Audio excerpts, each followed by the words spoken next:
विनंती आहे तुम्हाला आता मी स्वतः जरंगे पाटील साहेबांचा वेळ मागत आणि बोलल मला इथे मुख्यमंत्री बोलव दोघांशी आम्ही मी 1 महिना उपोषणाला बसलो होतो कलेक्टर ऑफिसवर मला आठवण माहिती होतं पण बाबा किती झालं 1 महिना मी अध्यक्ष करावं आणि मला फुलं वागले आणि राजीनामा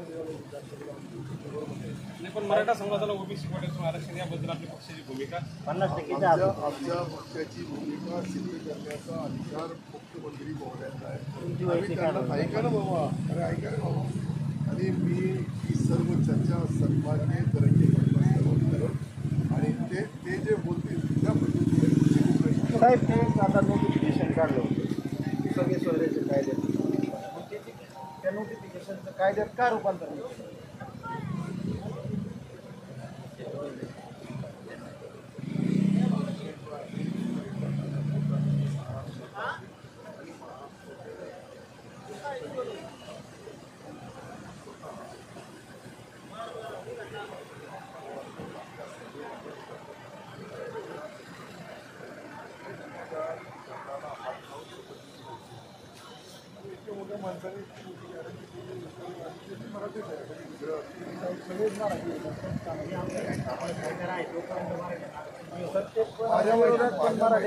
माझ्या माहितीप्रमाणे तपासली जाईल मी ते बोलतो तुम्ही तहसीलदार साहेबाला किंवा कलेक्टर साहेबाला आदेश द्या. कलेक्टर माझ्यासोबतच आहे कलेक्टर माझ्यासोबतच आहे मी त्यांना लगेच बोलतो फक्त 10% 10% नोंदी आमच्या नोंदी झाल्या जाऊ राहिले अजून तपासून आमच्या नोंदी आहे ना जाणीवपूर्वकरित्या आमच्या नोंदी कलेक्टर मोदयांच्या ज्या पैठण तालुक्यामधल्या जिल्हाधिकारी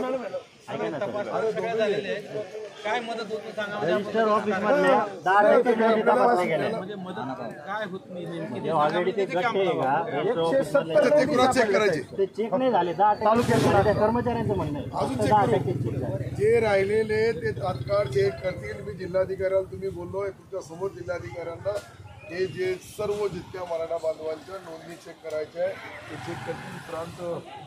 एसडीएम आहे आपण ते म्हणताय ना की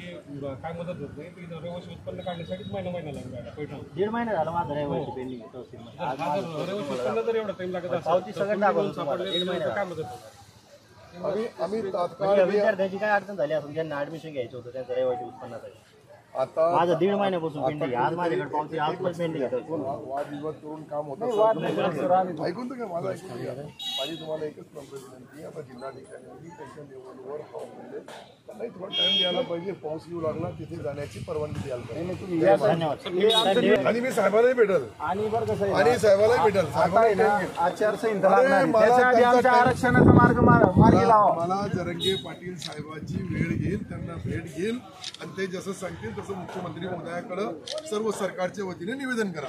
येस बरोबर एक मराठा जय जिजाऊ जय शिवराय आरक्षण आमच्या हक्काचे नाही कुणाच्या बाबाचं आरक्षण आमच्या हक्काचे नाही कुणाच्या बाबाचं आरक्षण आमच्या हक्काचे नाही कुणाच्या बाबाचं